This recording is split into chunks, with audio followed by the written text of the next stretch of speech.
नमस्कार. Yes news महाराष्ट्रामध्ये आपल्या सर्वांचे स्वागत. माननीय उद्धव ठाकरे आणि राज ठाकरे एकत्र आल्यामुळं आम्हाला मुंबईमध्ये नॉन मराठी मतं मोठ्या प्रमाणात आम्हाला मिळतील. मुंबई शहरामध्ये 40% मराठी आणि 60% नॉन मराठी मतं आहेत. आणि मराठी मतं जी आहे त्या मराठी मतामध्ये आमच्या महायुतीलाही मॅक्झिमम मतं मिळणार आहे.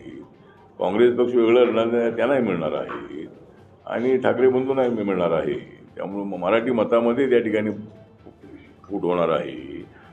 आणि उद्धव ठाकरे आणि बाळासाहेब ठाकरेंची जी काय भूमिका होती ही भूमिका ते विसरलेले आहेत.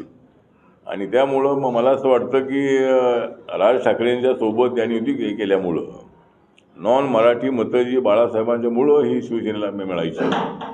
सुरुवातीला शिवसेना स्थापन झाली ती मराठी माणसासाठी झाली, पण नंतर बाळासाहेब ठाकरे यांनी उत्तर भारतीय सेना, त्यानंतर गुजराती सेना, साऊथ इंडियन सेना अशा पद्धतीची सेना तयार केली होती. आणि मुस्लिम मतं जी आहे ती मुस्लिम मतंसुद्धा बाळासाहेबांच्या शिवसेनेला मिळायची. तर आता हे दोघे एकत्र आल्यामुळं उद्धव ठाकरेंचं मोठं नुकसान होणार आहे. त्यामुळं राज ठाकरेंना त्यांनी सोबत घेण्याची चूक करायला नको होती.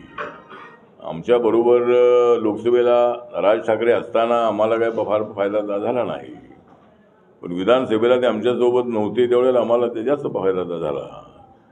त्यामुळे माझं व्यक्तिगत मत आहे की राज ठाकरे अत्यंत उत्कृष्ट नेते आहेत, चांगले स्पीकर आहेत, इव्हेंट मॅनेजमेंट त्यांचं अत्यंत चांगलं आहे, त्यांच्या सभांना मोठी गर्दी असते, पण मतं मिळत नाहीत अशा पद्धतीची त्यांचीसुद्धा परिस्थिती आहे. तुमची साथ आमची. यस न्यूज महाराष्ट्र चॅनलला लाईक करा व सबस्क्राईब करायला विसरू नका.